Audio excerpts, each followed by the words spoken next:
Hello everybody. So this week I worked on adding more functionality to PHP motors. Now to get started, what did I do? Well, I went into my function that is responsible for creating the nav list, the navigation list, which is this function here. And then within this function I added key value pair. So the key value pair that I added is classifications, and then I added classification name. Now what these two are going to do is that when I come to my vehicle controller, using the same architecture that I've been focusing on for the past few weeks, the first was classifications, which is this one here. This is what gets triggered. So the moment that we click on a classification on the nav bar, this gets triggered. Now the second one, which is classification name, that you see here,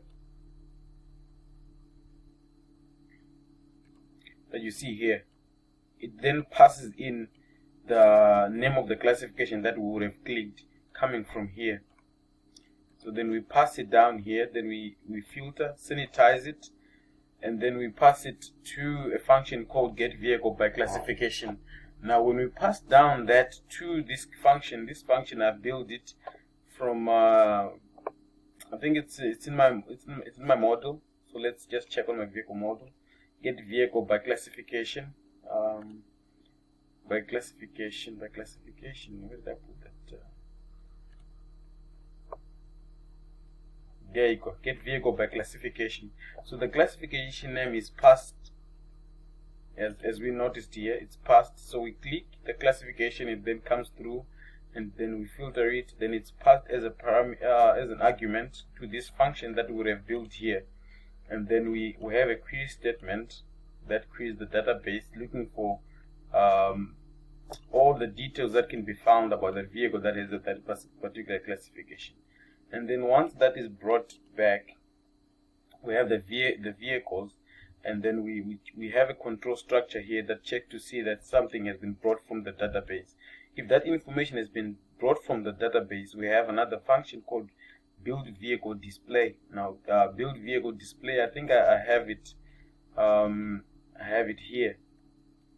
This build vehicle display, it basically then takes the vehicle that has been returned here, and then it's passed into the vehicle display, as we have seen here.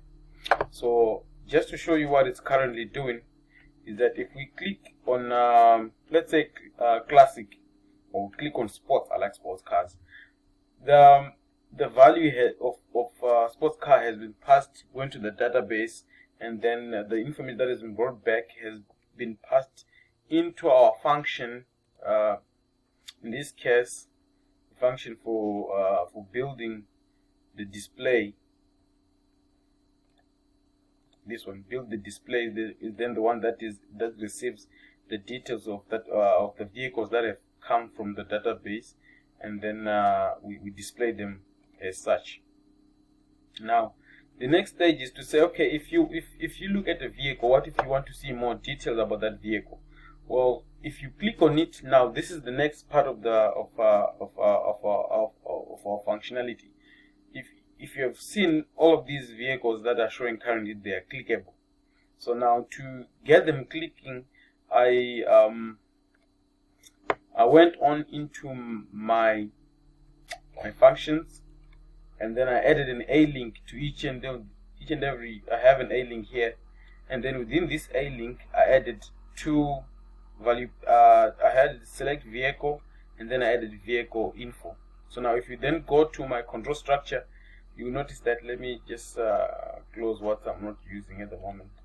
Then select vehicle is basically activated, and then once that gets activated, select vehicle is activated, then vehicle information of that particular vehicle that has been selected is then passed, and then the information that is passed is basically the vehicle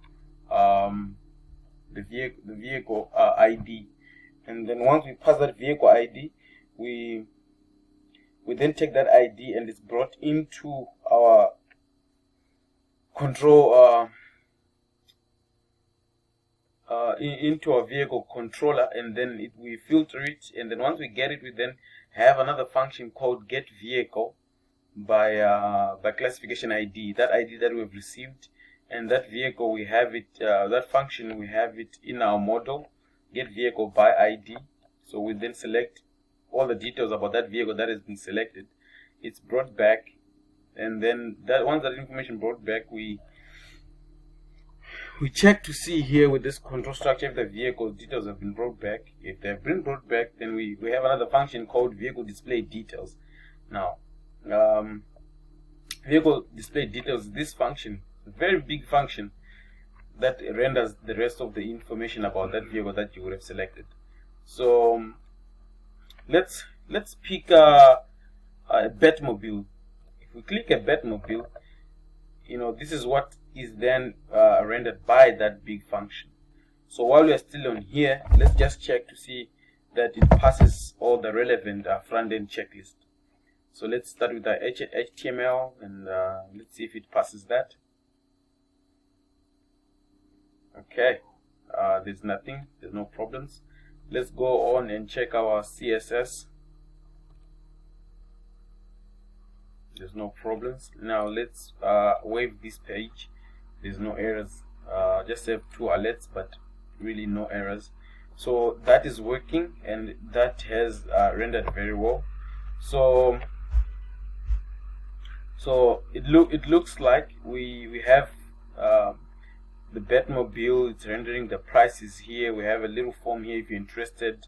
The color, the stock, we have in stock, and a bit of description about the vehicle is here as well. So let's just check to see if everything else is working. There you go. Some of those that like Scooby-Doo. We have classics, we have buses. So yeah, it looks like it's working properly, and all the functions are working properly. I guess we can say this week we managed to have the rest of the nav bar working, and we have all the cars in stock rendering dynamically. I guess we can call it a week. Cheers.